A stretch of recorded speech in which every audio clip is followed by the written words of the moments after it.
Good, good evening. Good evening. Welcome to Retail Leadership with Steve Worthy, the live podcast. I am super excited to be with you tonight. So, how many of you have got promoted this year? How many of you actually just took on another business unit?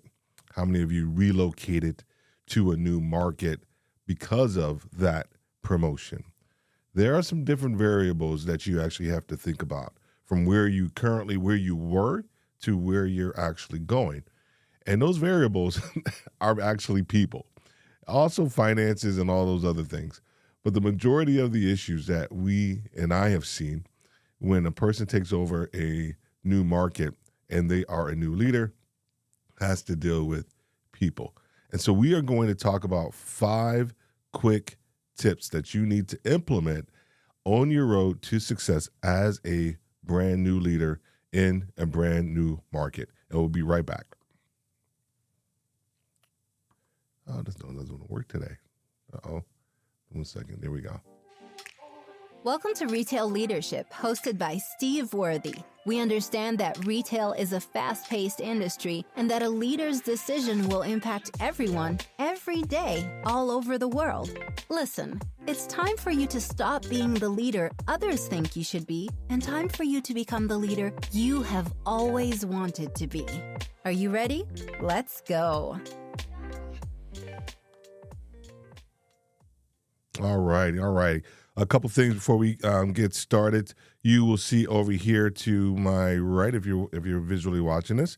If you're catching this on the audio, you probably won't see this, but you'll get the link in the description, and that's just a QR code, and that's the QR code to our actual podcast. So we actually go ahead and take out your phone and scan that, and make sure that you not subscribe, but you actually follow us so that you do not miss any episodes of Retail Leadership with Steve Worthy. We are in the top 10% of all podcasts globally, which is I'm pretty excited about. And it's something that we've been working. Honestly, we haven't been really working towards that. I didn't even have that as a goal.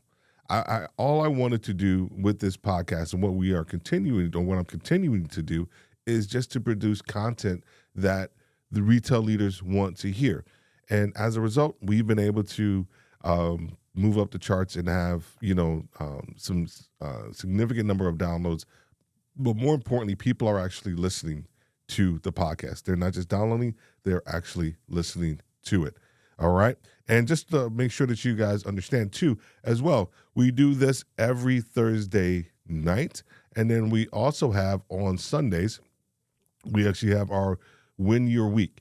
And that is a podcast it's Retail Leadership with Steve Worthy, but it's sort of a segment of what we do and what we talk about. The goal with Win Your Week is to give you the tools on Sunday night so that you can go into your work week with ammunition. Or, no, that's probably not a good word, right? That you can go into your work week, to your next work week with skill sets and a thought process so that you can actually win your week. We focus in on 3 things, things that you should know and things that you should ask, and then one thing that you should do. We keep it very simple. We keep it probably under half an hour so that you can get the skills and the information that you need so that you can win your week. It's every Sunday at 7 p.m. All right. So let's go ahead and do this. Let's get into this topic tonight. I've been looking forward to talking about this topic, and I had to do the big sound effects for that one because it is a big deal. It is a big deal when you get promoted or you relocate into another market. I have done all of it. I have been promoted in my same market.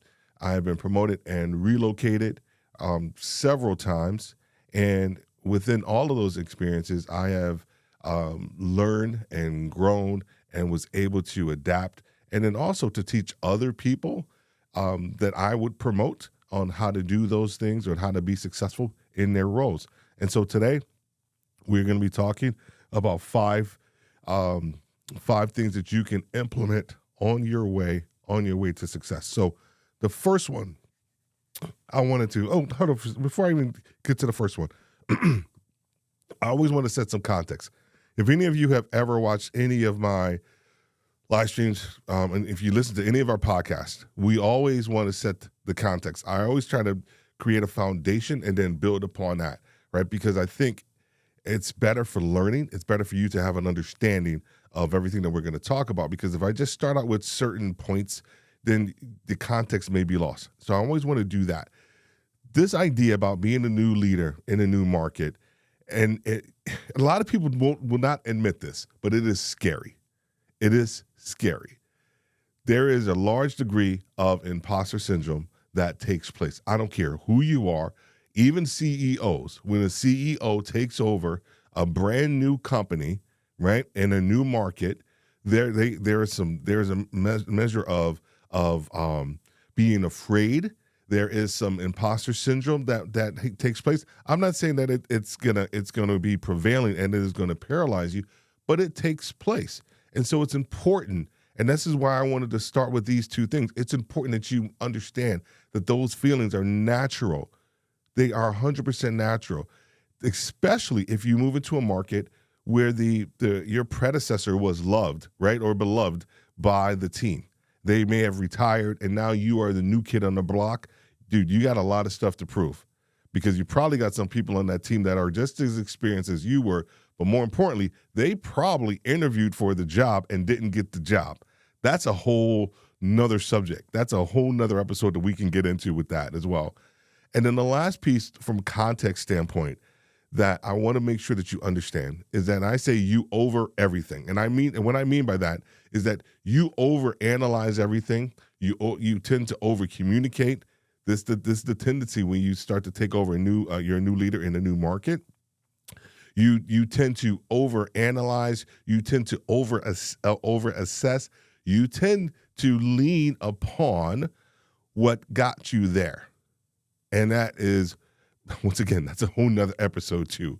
Your talents will only get you so far. They got you there, but you tend to lean upon them so much because that's what you felt. That's what success looks like. That's what success looked like to get you to where you are.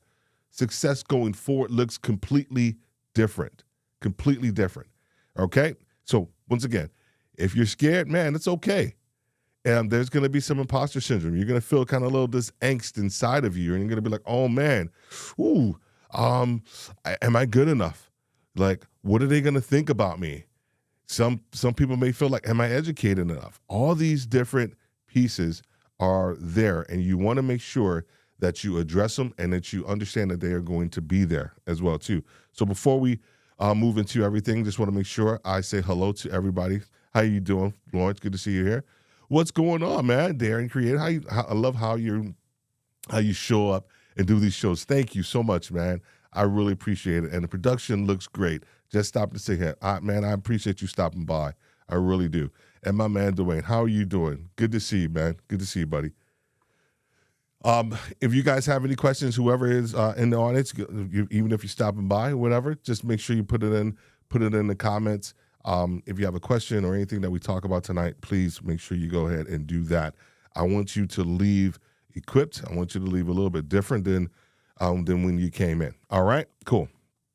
So the first tip is assess your current state. And I know that sounds rudimentary, right? I know people say, oh, of course I'm going to do that.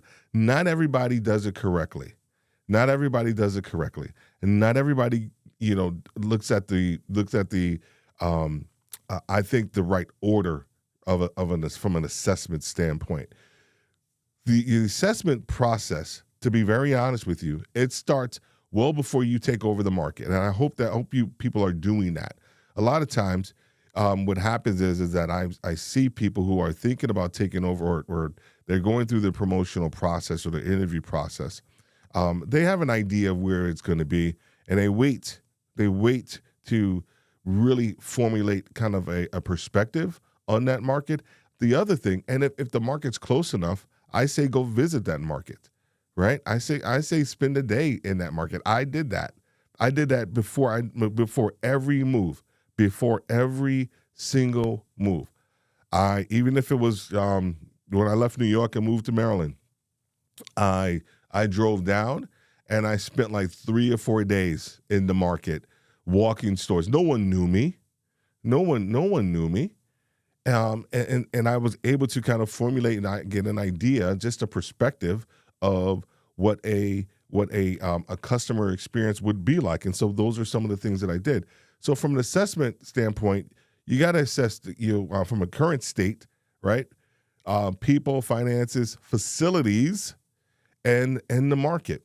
And the market, and what I mean by the market, I'll start from the bottom and then I'll work my way up. The market, I mean your market. Where do you stand in comparison to every other market or your peers? The other aspect is that you want to assess yourself from a market standpoint as it relates to your competition, right? What's the competition doing? So when I left New York and I moved down to Maryland, so I didn't just spend the 4 days in my potential market. I spent a lot of time in the competition, because typically, especially in retail, your competition is probably 1 or 2 blocks down. Sometimes they're in the adjacent shopping center.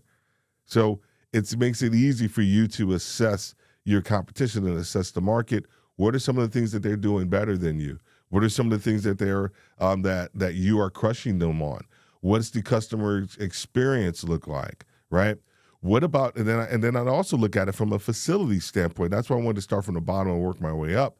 The facilities. A large part of your job as a senior vice president and on down, even as a store manager, a large part is the aesthetic presentation of your building, of your market.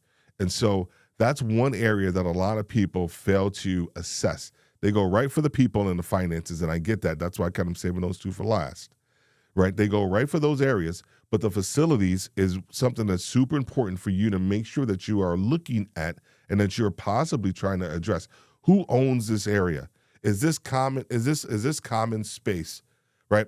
There was a company I worked for. There was a store that was right here, and then right next door was the competition, and the only thing that separated was an alleyway. So serious, like you would think that neither one could survive, but you had this store here, and then you had an adjacent store, and then once again a little alleyway or a street. And I mean street in the context of like it was in a shopping center, so one of those little kind of pass through streets. That was it. So one of my first questions was like, well, who owns this common area? Who owns the plowing when it comes to snow, salt, right? All those things, you have to kind of have a good understanding of some of those things before they take place. The other side of it is that when you think about these pieces, what does your boss mainly care about, right? A lot of times when they walk into a building, whether it is a COO, CEO, right, EVP, right, they are also looking at the walk up to the stores. So that's why we look at the facilities and assess all of that as well and make that part of our overall plan. The financial standpoints kind of speak for themselves. Where are you winning? Where are you not winning? I often looked at aspects within a market of where we can get a quick win and actually crush it, right? What's something that the market is kind of doing okay with? It could be loyalty programs. It could be average ticket, right?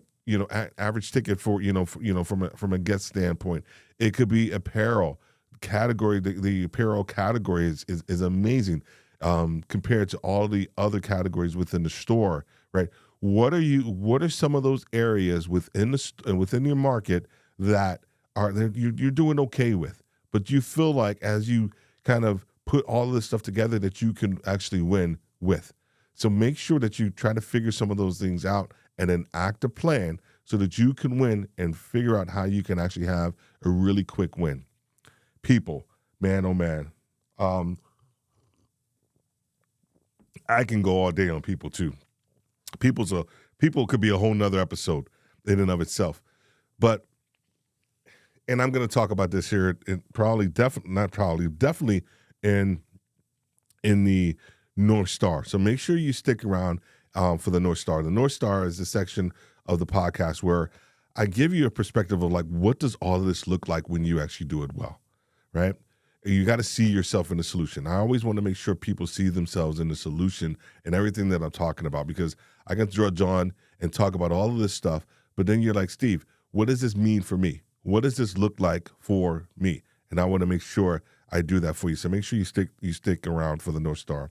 So the people side of it, like I said earlier, typically there is probably one or two people who interviewed for the same position that didn't get it, and now here you are, right? You need to know who those people are. So serious. I am so serious when I say this. You need to know who those people are that interviewed for the job and didn't get it. I know you may feel like, well, it doesn't matter. I got the position, I got the role. It doesn't matter. It matters. It matters, because here's the other side of the thing that a lot of people don't understand. Even though you come to the new market as the new leader, you are not the new leader just yet. You are the new leader in position only. You are not the leader in influence. You are just not. You are just not.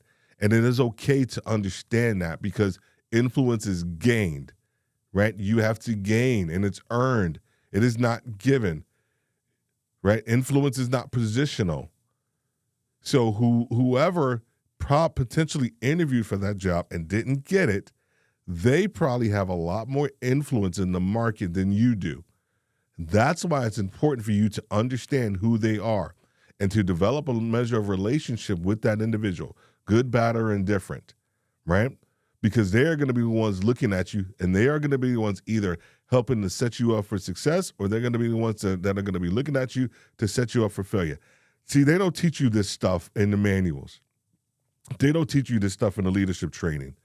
We talk about all the stuff that goes beyond the manual.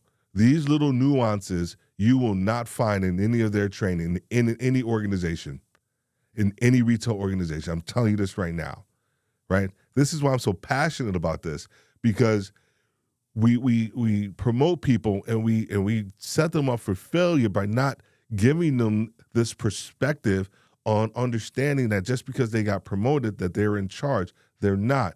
And that's why it takes them so long to enact a lot of the things that they want to do, because they haven't understood how to assess facilities, financials, and people, right? And they're stuck. And so that's why it's important that you follow these tips and you take them to heart, and you think about what are some of the things that I'm actually doing well, and what are some of the things that I'm not doing well. All right, I'm about to move to tip number 2. Let me know if you're tracking with me. Let me know if this is making sense to you. If you have any questions or even some of your thoughts, share some of your stories in the comments. I know there's only so many characters that you could put in the comments, but make sure you go ahead and do that. All right, let's go to tip number 2. Simple communication. You already have the role, key messaging, listen more than you talk. Okay.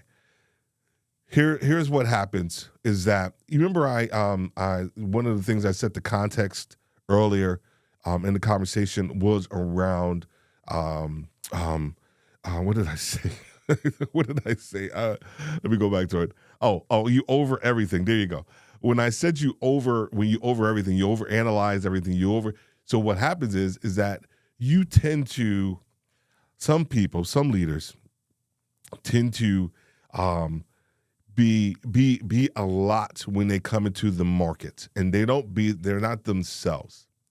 And what they end up doing is, putting on these airs of, hey, how you doing? Da, da, da, all these stuff. And they're not really themselves.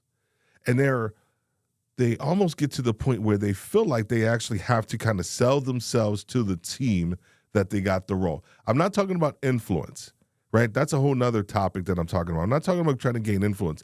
It's almost like they're trying to give the team the reason and background and all this stuff of why they have the position. Dude, here's the thing. You got promoted. You got the job. You already have the role. So there is no need for you to over communicate kind of sort of your on each and every visit to kind of give off this position or this posture of, hey, this is why I got the position, da da da da. Don't do that.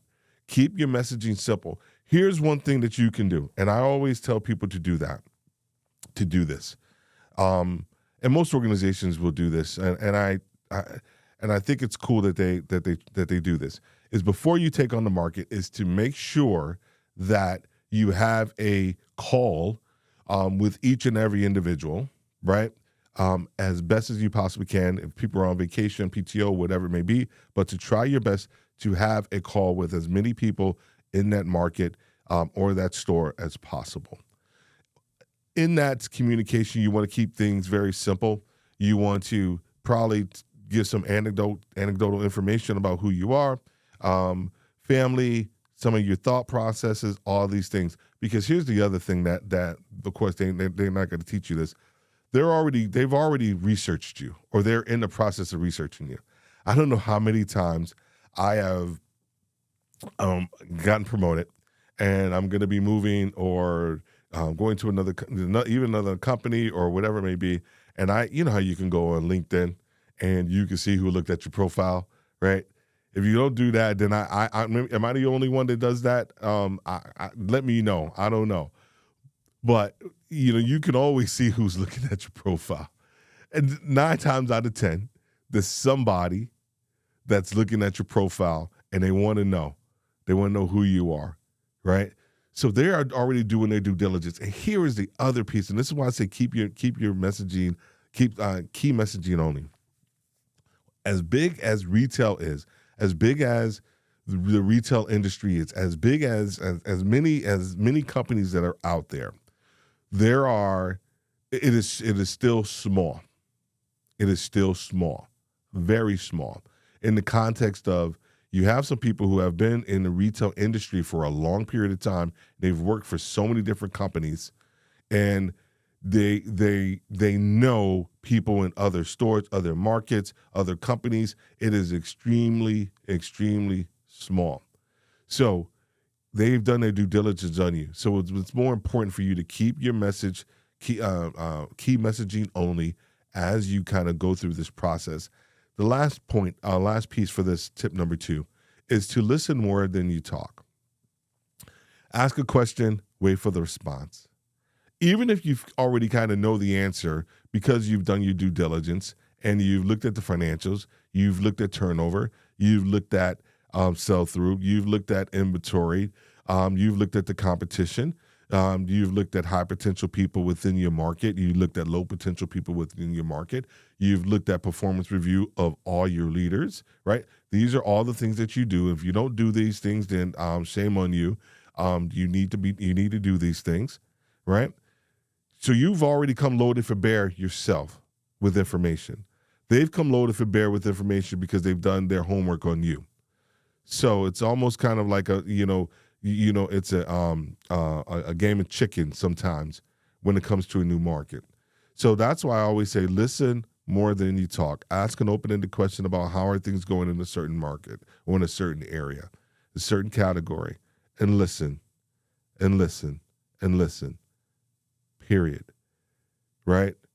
You're not gonna change the world in your very first, I wouldn't even say 30 days. You can win. You have a couple of semi-wins, but your big wins come within the 45, 60-day mark. So within that first 30 days, man, you are just listening. So that is key. That is tip number 2. Tip number 2. All right. Let me go to tip number 3.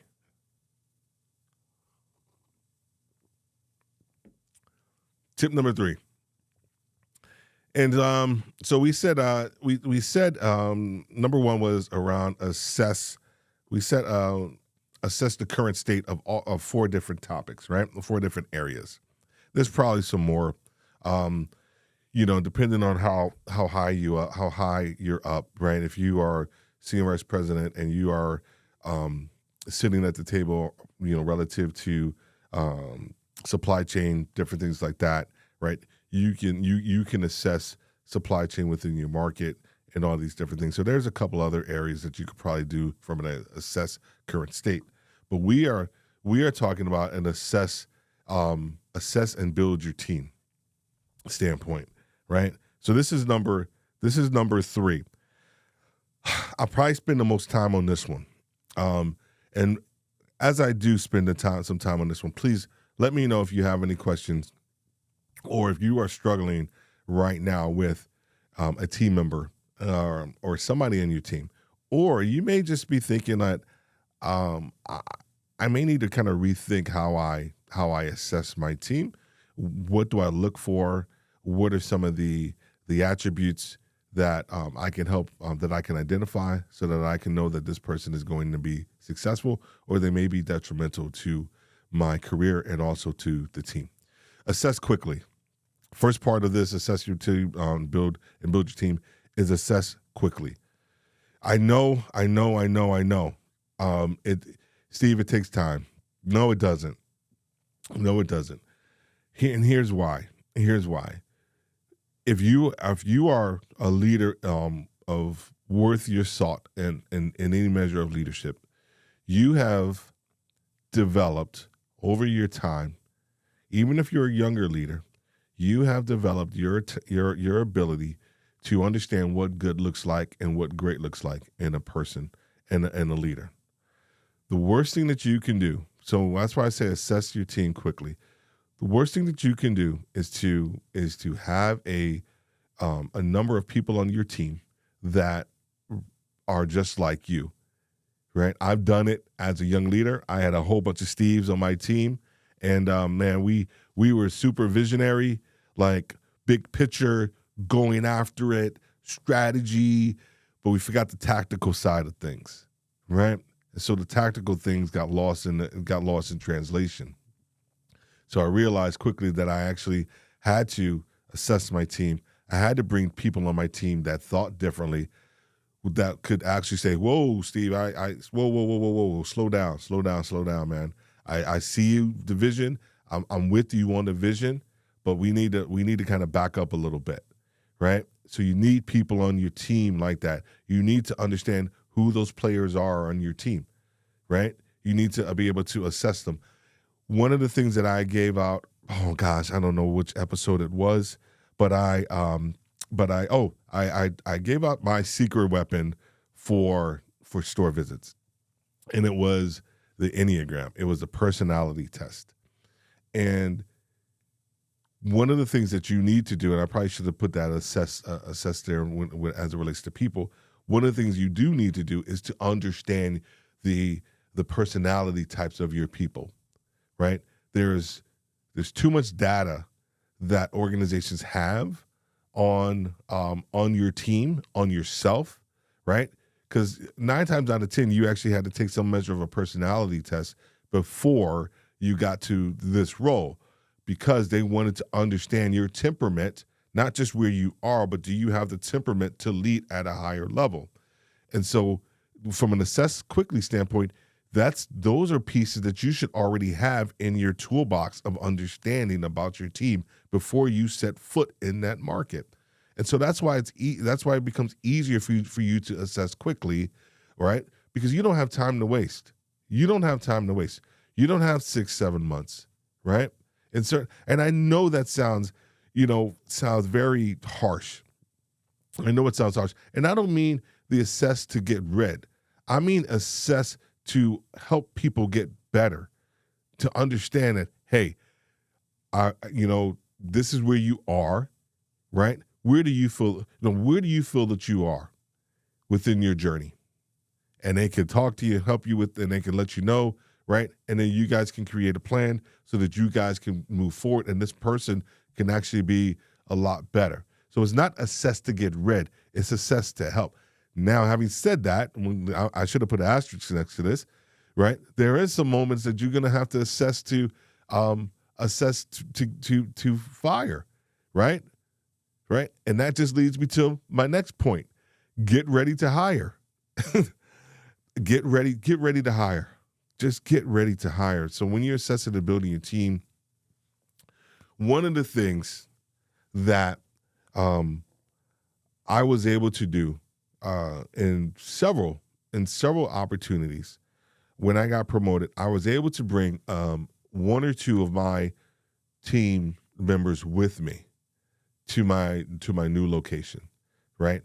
Whether it was helping them get promoted and then they came down, or they came down in the same capacity, because if I made a lateral move, then they kept their same position and they just kind of made a lateral move. But it was a more tough assignment. I always took on the tough assignments. I always did. I always took on the rebuild assignments. I like a challenge. I get bored fast. I get bored very quickly. So if I'm able to get it to where it needs to get to, and I'm able to turn it over to someone else so that they can like sustain it and maybe take it to the next level, bada bing, bada boom, I'm good to go. But I was able to, in several occasions, bring people down with me. That's because I already had this mentality, and it was already built into me that I had to get ready to hire. And upon my assessment, because I assessed quickly with talent, I already had those people waiting. And here's the thing. You may say, well, you already had them waiting because you knew you were going to let those other people go. No, I didn't. I didn't know. Some people self-selected. Because they didn't like the direction that we were going to be going. The expectations that were going to be set, and they weren't. And man, listen to me. If anybody knows me, my expectations at the end of the day is, first of all, do what you're supposed to be doing, right? Do what the company says that we're supposed to be doing, right? SOP, whatever it is, right? And then once we are able to do that, now we can innovate, right? The tendency was what I saw in a lot of situations is that people always just want to innovate, but they're not even doing the fundamentals right. So let's get the fundamentals right. And what I would see from an assess quickly standpoint is that they're not doing the fundamentals.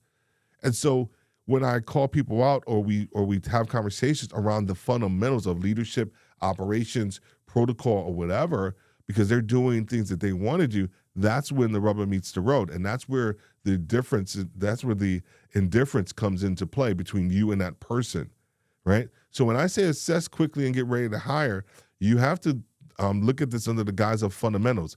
Are they doing the fundamentals within their organization, within that market, right? If they are, awesome. Now you could build upon that. But a large part of in the retail industry, people are creating their own fundamentals, right? And so this is the other issue. This is the other issue. Hold on for a sec. This is why a lot of organizations, a lot of stores, markets, they hate innovation from corporate, right? I'm going to be doing a podcast episode called "Everything Works at Home Office," but this is one of the reasons why a lot of companies, a lot of stores, markets, or whatever, they hate when corporate creates a new initiative and they say, "Hey, we're going to roll this out." Here, to corporate's defense, they are initiating change based on the fact that you are already doing what you're supposed to be doing. You are already following protocol. You are already following SOP. So when they ask you to do this new initiative, this new initiative is a bolt-on. It is nothing but something that's layered on top of what you already should be doing. So if you follow me, you get me, right? I think the tendency is that a lot of places aren't doing the fundamentals, and so when we start to talk about corporate initiatives, new projects, pilots, and all these different initiatives, remodels, man. Okay, if you have ever done anything in retail, if you have done a remodel, you will quickly find out if your market or some of your stores are broken, because remodels expose everything, labeling, in stock levels, planograms, all of it. Okay, I can go on. I'm sorry. I love this stuff. If you can't tell, I like helping people get it. I like talking about stuff. Once again, they're not going to teach you this stuff in the books. They're not going to teach you this stuff. So we have to give it to you here at Retail Leadership with Steve Worthy. Fill the gaps quickly. So to finish this point off is to go to talk about when I took over the markets and I was able to bring people in. There was a quick move, right?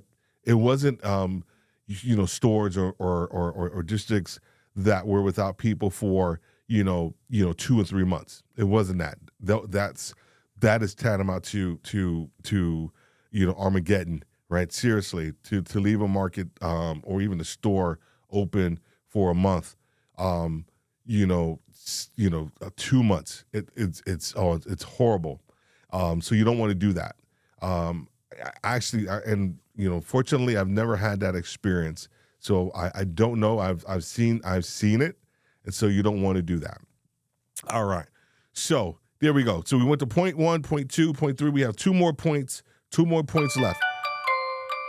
But I want to get into the sponsor of today's episode, and that is Worthy Retail U. Worthy Retail U, we are here to help you as a retail leader understand who you are so that you can make better decisions about your retail career journey. It is Make a Move season. What is that, you ask? Make a Move season is that time in retail. It is typically from April to around September, where there is a lot of movement taking place. There is a lot of changes taking place. What happens typically the first part of the year, you get all of the talking points from corporate, and next thing you know, you get your performance review. Whether the performance review is good or whether it's bad, you start to think about not just you, your boss, your peers. The retail industry starts to think about making a move. They want to know if they should make a move to go up, on, or out of the organization. Our program at Worthy Retail U is here to help you with that. Our goal and our focus is to help you understand more about where you are as a leader, understand the personality traits, understanding what you're good at, understanding your challenges. So that way you can have a good baseline and to take that information that you have received from your various performance reviews. One of the things I love to help people with is what we call decoding. So typically, when you receive feedback from your boss and you get your performance reviews, there is something that may be missing. With all of my experience, I've helped people learn how to decode the information within their performance reviews so that they can make adjustments in their leadership so that they can be more successful. The decoding process of your feedback, of your performance review, is going to be tantamount to your success going forward as a leader. It is time for you to understand whether or not you need to make a move up or on or out of the organization. Here at Worthy Retail U, we can help you do that. Because I'm telling you, it is time, but you got to make sure that you're making the right move. All right, now let's get back to the episode. All right, number four, create a plan. Okay. Make sure you're tracking with me. Those out there in the audience, if you're tracking with me, just put that on hashtag tracking. If you got a question as we continue to move forward, please go ahead and make sure you do that. I would greatly appreciate that as well. Okay, number 4, tip 4, create a plan. Plan should be created before you enter the market, just as necessary. So the plan, one of the things, if you think about everything that we spoke about, the goal with everything was to build upon itself. All the tips are sort of building upon themselves, right? So if you have a good assessment, so let's just go through them. If you have a good assessment of your current state, if you understand how to make sure that you are simplifying your communication process, right?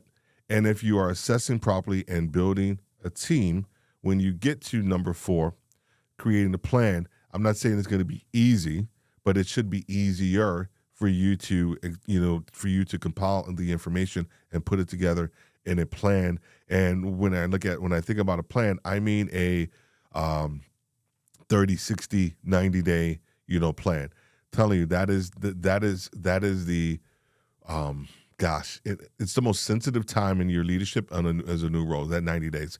I read the book, The First 90 Days. I think I read it like 2 or 3 times. took notes and all this other stuff. One of the best books, out there to help you as a new leader in a new market. It's the First 90 Days. Great book. So, but the plan that you have, part of your plan should already be created before you move into the market because you have done your homework, right? The thing that happens is that in a lot of the retail organizations, the HR systems, of course, are all interconnected. It's all online now, right? So it's either like Workday or something like that.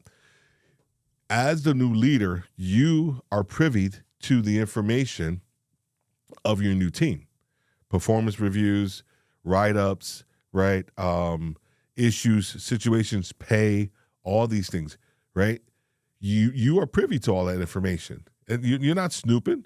You're their new boss, so you can go and take a look at that information, and that's important for you to understand.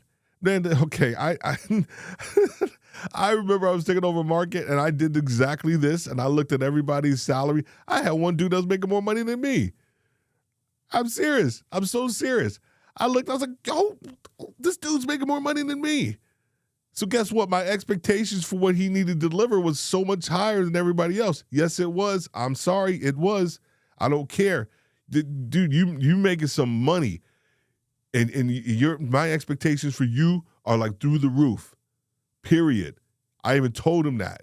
I didn't tell him that I looked at his salary, but I was like, dude, you've been with this company for a while. My expectations for you are higher than everybody else's. You need to be my second hand person. And he ended up being that person.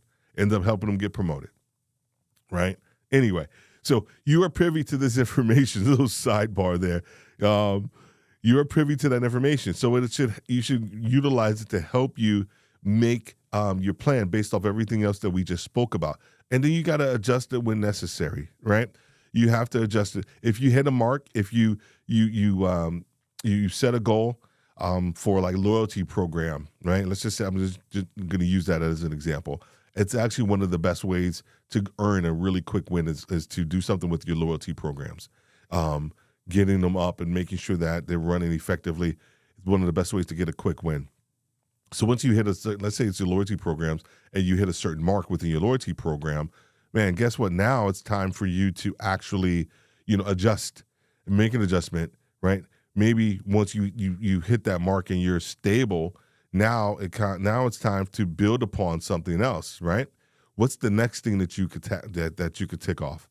What's the next thing that, based off of your assessment, that you need to go after, right? Part of the adjustments that I actually had to make was around the loyalty programs. We got payroll in order in a lot of my companies, and then the next thing was around legacy leaders. Like I need more from you. You've been with the company twice as long as your team, and I need more from you. So how do I reinvigorate the legacy leaders, the long-term leaders within your market? So big piece. Just a couple of tips there. We actually have an episode. I think I've created and separated into like a 3-part episode on how to lead legacy leaders. It has probably been one of my most requested subjects, and so I'm was taking some time because I don't want to just put it out there because I want it to be right, and I want to make sure that you're going to get some value from that. All right, so last tip, and then we're going to move into our North Star. Last tip is pretty easy. It's pretty easy, but it's not. Be adaptable. Be adaptable. Okay, and then I got this quote here. I didn't. I got this quote. So if you're looking at this live, or if you're looking at this on a replay, or if you're listening to the audio version of this, and you want to leave me, a comment or the answer to what I'm about to ask you, make sure you go ahead and do that. You can do it in the comments, or you can send me an email at steve@worthylg.com. Be water, my friend. Love this quote.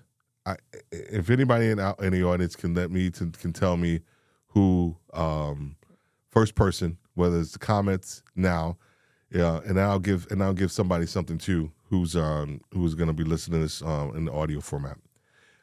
Be water, my friends.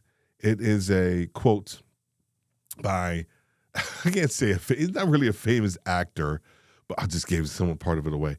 But I love this quote, and it's a very old quote from one of his interviews. I'll say this. Oh, I didn't even say say what I was gonna give away yet. I was gonna give away a Make a Move T-shirt, and I still will. Share, you don't count. You don't count.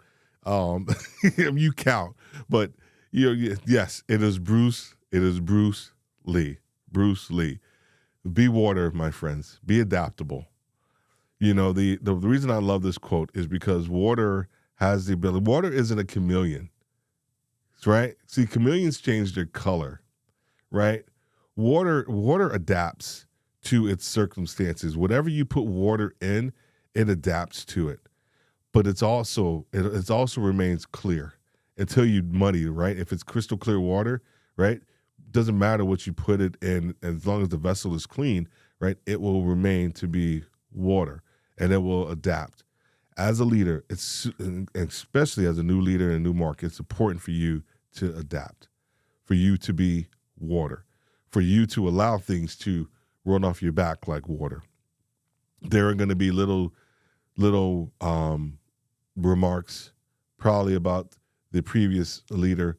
This is how they used to do it, and we liked how they did it, right? This person used to do it this way, and we've always done it this way, right? Be water, my friend. Be water, my friend. Change before it's necessary. I started doing this years ago, and I need to re-implement this in my life, like right now, because as I was going through a lot of changes in my life.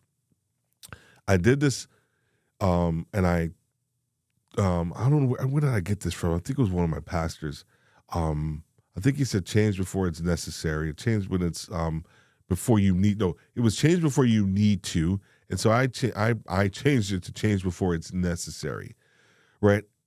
Because the tendency is that when you are going up the ladder, you're doing something, you will go up the ladder, and then you kind of level off and you plateau.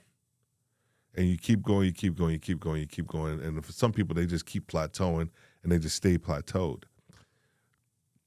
The idea is that when you change before it's necessary, or change before you plateau, is that as you're climbing up the ladder, you are doing things, you are evolving, you are learning, you are feeding your soul, you are feeding your mind with different things, and you're educating yourself to a higher level. So that way you almost skip the level of plateauing and you keep moving up.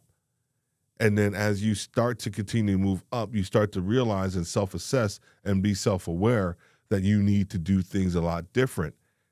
And it's a continual mindset. It's a constant state of iteration that you have. And so when I talk about being adaptable, that's very similar to you as a retail leader. You have to remain in ideation form in order for you, I think, for you to continue to be successful, but more importantly, for you to continue to bring your team up. What I see all the time saw all the time was teams plateaued because the leaders plateaued and they were fine where they were. I can't stand that. That is one of my, I don't have a lot of pet peeves, but that's just one of my pet peeves. Like, you are doing your team a disservice as a leader if you stay plateaued and your team plateaus. You're doing your team a disservice. Don't do that.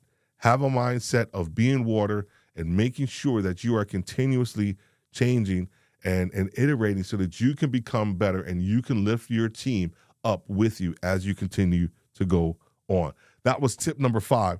It is time for the North Star, and we are going to be closing out with the North Star. I'm excited. All right. So, 4 takeaways. Just got 4 takeaways. I have 5, but I only got 4 takeaways. I typically do 3. But I'm going to give you 4. Consistent and repeatable outcomes. Once again, the North Star is Steve, what does this look like?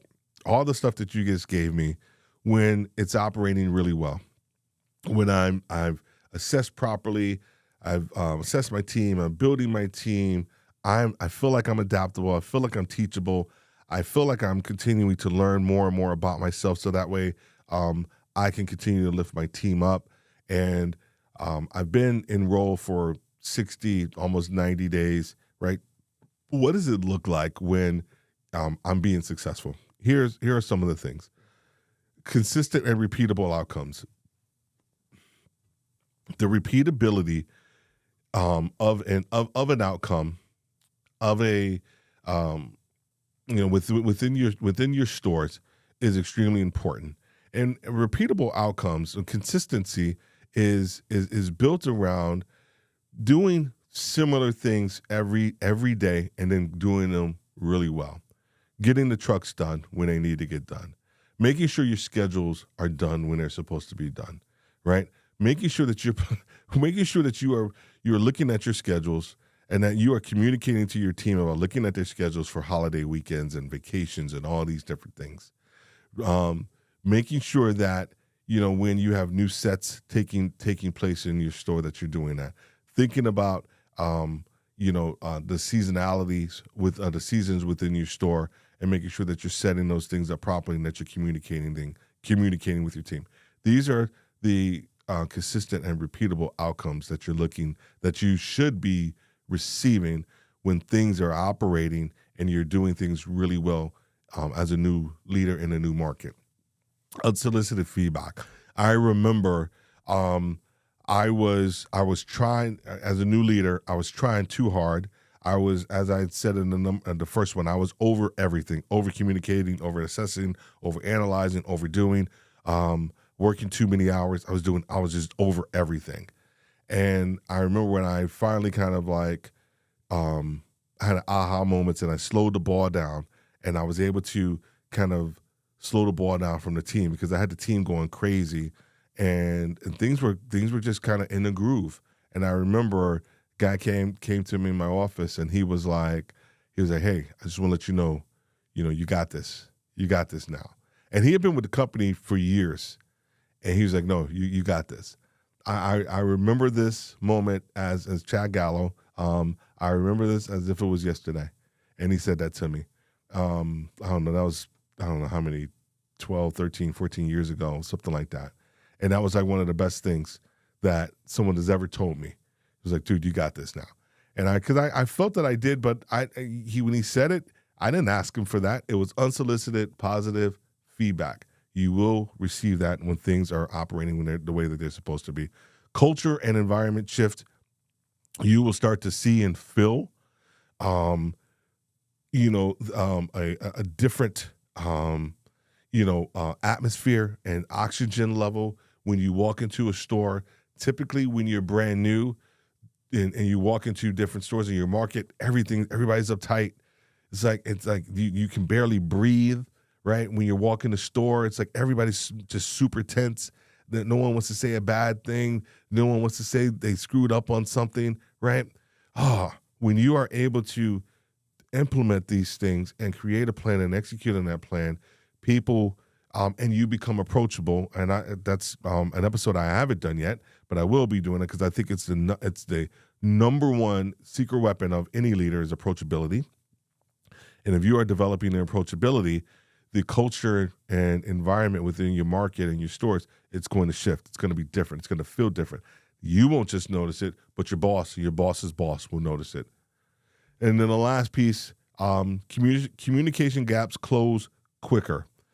Quickly. I think it's quicker. The last piece is because people are willing to communicate with you sooner. You are doing less finding out, and people are doing more proactive communication. The crazy difference. It is a huge, huge difference. If there's anything that you get from today, it is a huge difference from you finding stuff out to your team feeling comfortable enough to communicate to you that they are having issues. I hate That was one of my pet peeves. No, I think I gave you two tonight. That was another one of my pet peeves, and that was one of my major talking points whenever I was in a new market. Please don't let me have to find stuff out. Just communicate it to me. Good, bad, or indifferent, we'll figure it out. Don't let me have to find stuff out. Can't stand that. Don't let me find stuff out. So these are the 4 takeaways. These are your North Star. These are the things that when you are doing everything properly and in order from a new leader in a new market, you're going to have consistent, repeatable outcomes, unsolicited feedback. There's going to be there's going to feel and be a culture and environment shift, and the communication gaps between you and your team close quicker. All right. Thank you so much for being here tonight. Thank you so much for being listening to Retail Leadership with Steve Worthy, talking about a new leader, a new market. Once again, if you find yourself in this season of making a move, if you are a new leader in a new market, or you're thinking about it, you can connect with us. Make sure that you talk to us. We can help you solve problems on your own terms, help you figure out where you are so that you can become the best leader that you can be. So I'm telling you this right now. Retail leaders are the best leaders in the world, bar none, period.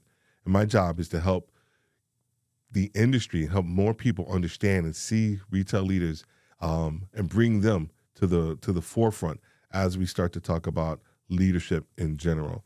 Thank you for being here tonight. Have a great day, and God bless.